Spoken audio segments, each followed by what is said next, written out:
চাকরি হারানো তারা এই দাবিতে আজকে গিয়েছিলেন, কিন্তু এভাবেই লাঠির ঘায়ের মুখে পড়তে হলো। দেখতে পাচ্ছেন সেই মুহূর্তে ছবি, এইভাবেই লাঠি চার্জ করা হলো চাকরি হারানোর উপর। তুমুল উত্তেজনা তৈরি হয়, চাকরি হারাতে বাধা পুলিশের, এবং সেই সময় তাদের সেখান থেকে একেবারে টেনে হিঁচড়ে সরিয়ে দেওয়ার চেষ্টা। অন্যদিকে বিকাশ ভবনে রওনা হওয়ার সময় অভিজিৎ গঙ্গোপাধ্যায় কি বলছেন শুনবো।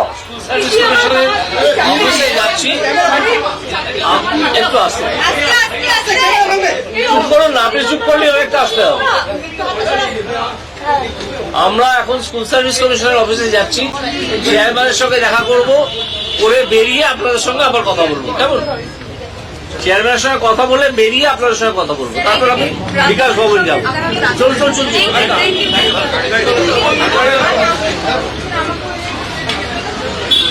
আপনারা শুনলেন বিকাশ ভবনের পক্ষে অভিজিৎ গঙ্গোপাধ্যায়, আর অন্যদিকে আপনাদের সামনে তুলে ধরছে কসবা ডিআই অফিসের ছবি, যেখানে এভাবে একেবারে অমানবিক ছবি। সেখানে দেখা গেল চাকরি হারা শিক্ষকদের উপর এভাবেই লাঠি চার্জ করলো পুলিশ।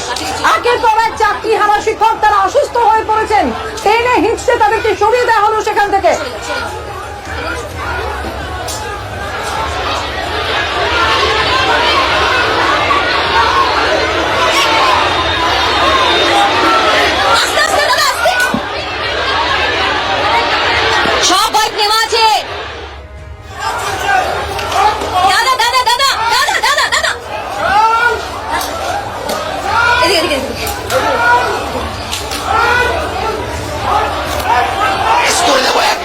আগে যেরকম ছিলাম সেই যদি আগে ভূমিকায় আসি তাহলে কিন্তু মুশকিল আছে বলে দিলাম, কাউকে কিন্তু ক্ষমা করবো না, তখন চিনবো না যে আমার শিক্ষক, এ আমার শিক্ষিকা, এ আমার মন্ত্রী, আমি কাউকে চিনবো না। মেরে দেখ, গুলি করে মেরে দেখ, লাঠি চার্জ করে কি হবে? তার নির্দেশ লাঠি চার্জ, গুলি করে মেরে দেখ, এখানে গুলি করো, সব তো শেষ করে দিয়েছে, এখানে গুলি করো, ওয়ান থেকে গুলি করো। আমরা চাই না, আমরা আমাদের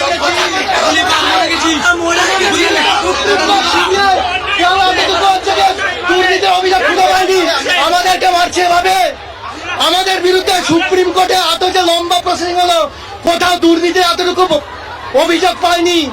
বলেছে নট স্পেসিফিক্যালি টেন্টেড, সংবিধানে আছে। আমাদের তিনটে demand, one is mirror image, second is tainted untainted separation list, third is no termination letter, otherwise no approval of chief minister. We do not accept. আমাদের মিরর ইমেজ অবশ্যই বের করতে হবে, কারণ আমরা সবাই যোগ্য প্রমাণও করতে পারিনি, আমরা অযোগ্য এখনো প্রমাণ করতে পারিনি। দর্শক কি অবস্থা দেখুন তো, দেখলেন তো আপনারা ভিডিওটা দেখলেন এবং শুনলেন। চাকরি যারা হারিয়েছে তারা কসবাতে ডিআই অফিসের সামনে ধর্ণা দিয়েছিল, এবং সেখানে তাদের চাকরি নিয়ে কথাবার্তা, কেন তাদের চাকরি চলে গেল, কেন সরকার এগুলো আমাদের সুব্যবস্থা করছে না, সরকার কেন সবকিছু প্রকাশ করছে না, এইগুলো নিয়ে যারা কথা বলতে গিয়েছে চাকরি হারা প্রার্থীরা, তাদেরকে পুলিশ এইভাবে লাঠি পেটা করলো, লাঠি ঘুষি চর, মানে কয়েকজন অসুস্থ হয়ে পড়েছে, কারো মাথায় লেগেছে, কারো হাতে লেগেছে, কারো পায়ে লেগেছে। দর্শক আপনারা তো শুনলেন যে একজন বলেছেন লাঠি চার্জ করে কি হবে, গুলি করে দে। মানে এই যন্ত্রণা সহ্য করা যায় বলুন তো? এত একজন শিক্ষক প্রায় 5, 7, 8 বছর 4 বছর চাকরি করেছে, তারপরে তাদের চাকরিটা যদি এইভাবে চলে যায়, এটা সহ্য করা যায়, মেনে নিতে পারে? এগুলো তো সরকারের কারণে হয়েছে, মুখ্যমন্ত্রীর কারণে হয়েছে। প্রিয় দর্শক, আমি নয়ন রায়, আপনারা দেখছেন হাবড়া টিভি। দর্শক, পাঁচাটার কোনো সুযোগ নেই, 5 আর 10 নিয়ে, অর্থাৎ অথেন্টিক পিওর বাস্তব রিয়েল কথাটা বলতে এসেছি, যেটা সত্য সেটাকে স্বীকার করতে হবে, অন্যায়ের বিরুদ্ধে প্রতিবাদ করতে হবে। অন্যায়ের বিরুদ্ধে আমাদের প্রতিবাদ চলবে। তবে দর্শক আপনাদের বলে রাখি, চ্যানেলটাকে সাবস্ক্রাইব করে রাখুন এবং আপনাদের গুরুত্বপূর্ণ মতামত জানান কমেন্টস করে, এবং ভিডিওতে একটা লাইক দিন। তাহলে এই গুরুত্বপূর্ণ প্রতিবেদন আরো রাজ্যের বিভিন্ন প্রান্তে পৌঁছে যাবে, কারণ প্রতিবাদটা বাংলায় দরকার। দর্শক, এবার পয়েন্টে আসি। লাঠি পেটা করছিস কেন, গুলি করে দে, মানে এই কথা কেন একটা মানুষের মুখ থেকে বেরোয়? কোন জ্বালা থেকে বেরোয়, কোন যন্ত্রণা থেকে বেরোয়? কারণ 26,000 চাকরি প্রার্থী যারা চাকরি হারিয়েছে, তাদের পরিবারের কথা একবার ভাবুন। তাদের ফ্যামিলিতে মা আছে, বাবা আছে, বাচ্চা আছে, তাদের কি পরিস্থিতি হবে? দর্শক, এই ঘটনাটা ঘটিয়েছে মুখ্যমন্ত্রী। কারণ মুখ্যমন্ত্রী যে কাজটা করছে, পুলিশদেরকে লেলিয়ে দিয়ে চাকরি হারা প্রার্থী যারা, তাদেরকে এইভাবে লাঠিপেটা করা হয়েছে, এটা অন্যায় হচ্ছে। তবে দর্শক, আমি এখানে একটা কথা বলে রাখি, আরজি করের সময় একটা দাবি উঠেছিল, দফা 1 দাবি 1। এই ক্ষেত্রে আরজি করের ক্ষেত্রে কি হয়েছিল, একজন ডাক্তারের প্রাণ কেড়ে নেওয়া হয়েছিল, ডাক্তারের প্রাণ কেড়ে নেওয়া হয়েছিল, যেটাই বলুন না কেন। সেই কারণে একটা স্লোগান উঠেছিল, দফা 1 দাবি 1, মুখ্যমন্ত্রীর পদত্যাগ। আমি আজকের দিনে দাঁড়িয়ে বলতে চাই, সেই আরজি করের ঘটনাটা মারাত্মক ঘটনা এবং জঘন্য ঘটনা, এটাকে আমি স্বীকার করছি, অস্বীকার করার কোনো জায়গা নেই। তবে যারা চাকরি হারিয়েছে, 26,000 চাকরি প্রার্থী যারা আছেন, যারা যোগ্য, আমি তাদের কথা বলছি, তাদের তো তারা তো এখন আজকের দিনে দাঁড়িয়ে মৃত লাশ। লাশ কিনা আপনারা বলুন, আজকের দিনে দাঁড়িয়ে তারা মৃত লাশ। এই জন্য বলছি, একজন ডাক্তারের জন্য যদি সারা রাজ্য নামতে পারে, এই চাকরি হারা মৃত লাশ যারা আছেন তাদের পিছনে বা তাদের সঙ্গে রাজ্যের বিভিন্ন প্রান্তের মানুষের নামা উচিত, তাদের সঙ্গ দেওয়া উচিত এবং স্লোগান এটা দেওয়া উচিত, দফা 1 দাবি 1, মুখ্যমন্ত্রীর পদত্যাগ। ওই মহিলাকে, ওই মুখ্যমন্ত্রীকে 14 তলা থেকে নামাতে হবে, না হলে চাকরি হারারা এরকমই পস্তাতে হবে। রাজ্যের বিভিন্ন জায়গায় দুর্নীতি হয়েছে এবং এই মুখ্যমন্ত্রী, আপনারা জানেন, বলেছিলেন, নেতাজি ইন্ডোর স্টেডিয়ামে গিয়ে বলেছিলেন, ভলেন্টিয়ার সার্ভিস দিন। আপনাদের তো কেউ বারণ করেনি, ভলেন্টিয়ার সার্ভিস দিন। কেন? কোনো শিক্ষক শিক্ষিকা তো যাচ্ছে না স্কুলে, ঠিক করেছে, কেন তারা ভলেন্টিয়ার সার্ভিস দিতে যাবে? তারা যোগ্য, যারা যোগ্য তারা কেন ভলেন্টিয়ার সার্ভিস দিতে যাবে?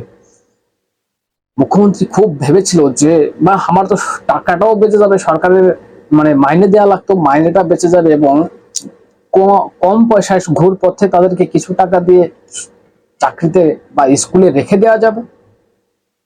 দর্শক, এই পুলিশদের আমি বলতে চাই, পুলিশদের কি আত্মীয় স্বজন কেউ নেই? চাকরি প্রার্থী যারা চাকরি হারিয়েছে, আর পুলিশ কি এটা নিজের থেকে করছে? কখনোই এটা পুলিশ নিজের থেকে করতে পারে না, কারণ সব পুলিশ সমান না। কিছু পুলিশ চটিচাটা থাকলেও কিছু ভালো পুলিশ, শির দ্বারা সোজা করা পুলিশ আমার মনে হয় আছে। কিন্তু কার নির্দেশে? ওই 14 তলার নির্দেশ এবং পুলিশ মন্ত্রীর নির্দেশে এই ঘটনা ঘটানো হয়েছে। দেখবেন এরপরে আবার পুলিশ মন্ত্রী বলতে আসবে, মমতা ব্যানার্জি, যে কেন লাঠি চার্জ করা হলো, এটা ঠিক হয়নি, কান্নাকাটি করতে আসবে। একদমই ওই মুখ্যমন্ত্রীর পালায় আপনারা পড়বেন না। আপনাদের আন্দোলন চালিয়ে নিয়ে যান।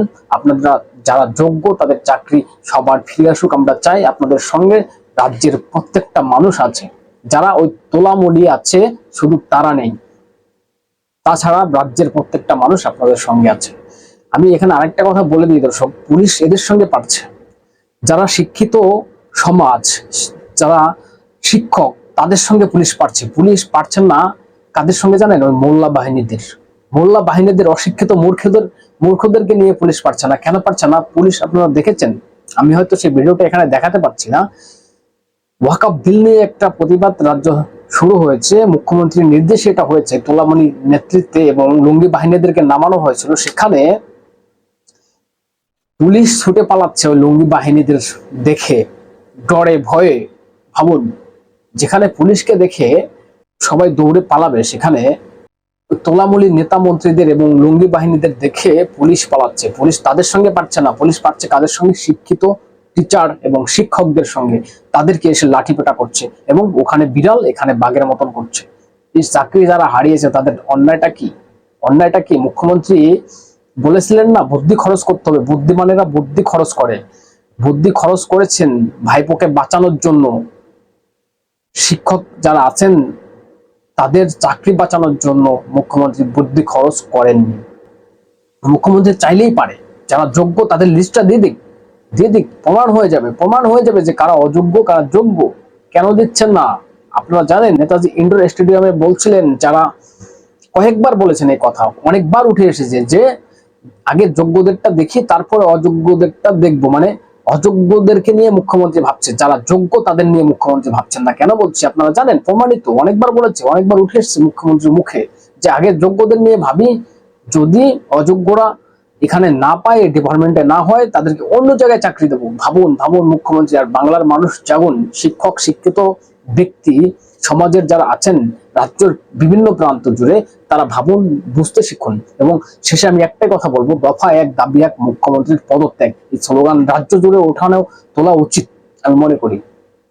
দর্শক কি বলবেন? আপনাদের গুরুত্বপূর্ণ মতামত জানাবেন কমেন্টস করে, এবং নজর রাখবেন হাবড়া টিভিতে। চ্যানেলটিকে সাবস্ক্রাইব করে পাশে থাকবেন, সঙ্গে থাকবেন। দেখা হচ্ছে নেক্সট কোনো ভিডিওতে। ততক্ষণ সুস্থ থাকুন, ভালো থাকুন।